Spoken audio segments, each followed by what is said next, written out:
Magandang umaga po sa inyong lahat, sa mga aking mga sponsor na tumutulong.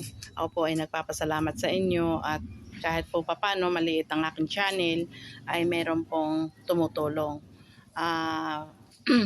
Ako po ay magbablog dito sa isa pong bahay na hindi naman po ito kanila, patiralaang po sila at wala po silang sariling bahay.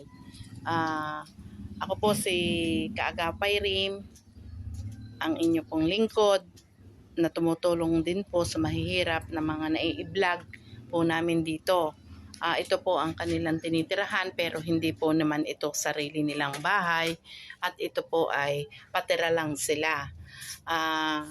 Siya po ay hihingi ng tulong sa mga sponsor na nakikinig na sana po ay matulungan natin ito. Ito po ay walang sariling bahay.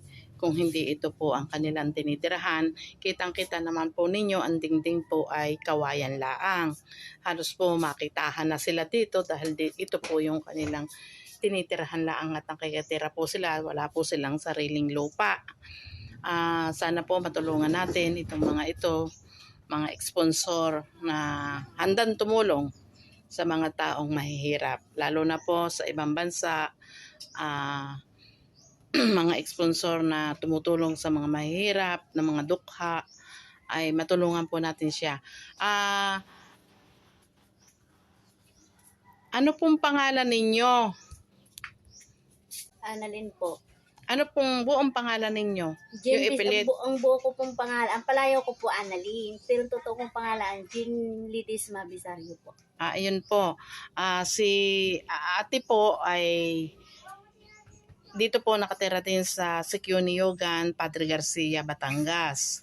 Ang kanya pong anak ay tatlo po ang anak niya na puro elementary. Ang trabaho po ng kanyang asawa ay isa po siyang construction at siya po ay isa ring nagtatrabaho din po sa isa pong bahay na tuwing namang hapon ay umuwi siya at sinusuldohan po lang siya ng hindi po naman gaano kalaki.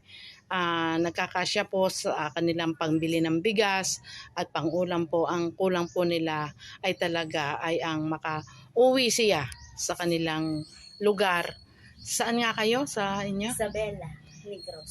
Isabela Negros. Ano yung anong lugar yun? Castillana po. Canlaon. Sanlao daw po. Canlaon po. Canlaon. Ang kanya pong hinihiling ay gusto daw po niya makita ang kanyang mga kapatid, ang kanyang magulang, ang kanyang mga mga kamag-anak doon. Ang problema lang po ay talagang wala pong pinansyal. Yun lang po ang hinihiling niya, na makita po niya ang kanyang mga kapatid doon at ang kanyang magulang. Ngayon po, ang hinihiling po naman ng niya na pag nakapunta po siya sa kanila at nabisita po niya ang kanyang pamilya, ay ang hihilingin naman po niya ay makapagpagawa sila ng bahay na sarili nila. Kung sino man pong may gininto ang puso sa mga sponsor, ay sana po ay matulungan ninyo ito pong taong ito. Ito po ay nakakaawa dahil ang asawa po niya ay contraction lang po. Magkano lang po ba ang kinikita sa pagkakontraksyon? At siya naman po ay nagtatrabaho din sa kasamang bahay na maliit lang po ang sahod. At talaga naman po kita naman ninyo po ang isang kasambahay kung magkano lang po ang sahod. Ay tatlo po ang kanyang anak na elementary. At ito po ang kanilang tinitirahan at sila po ay patiralaang. Wala po silang sariling bahay. Ate, pwede ka pong magsalita at manawagan ka po sa mga sponsor. Ate, huwag ka na ate umiyak na. Pati ako napapaiyak sa iyo. Ate, manawagan ka sa mga sponsor na handang tumulong sa iyo sa abot na makakaya nila. Sana po kung sino po ang maging tuong puso ko, sana po ako'y po humihingi ng tulong po nga. Gusto ko po uwi sa amin. Kaso po Daksan ang boses mo. Yun nga po, kulang siya sa pera po.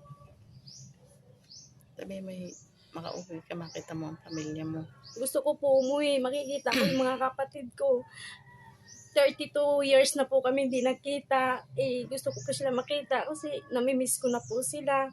Yun nga po, Ang kulang lang po sa akin talaga, pamasahe po. Wala talaga kaming pera makukuha ng pamasahe. Ako yung gusto ko po magkaroon ng sariling bahay. Yun nga po lang, di namin kaya magkaroon ng sariling bahay kasi po kulang po yung sahod namin. Magkano po sahod ng asawa ko. May 3 po kong anak. Sana po kung sinong nanonood po nito, sana po bigyan niyo po kami ng pansin.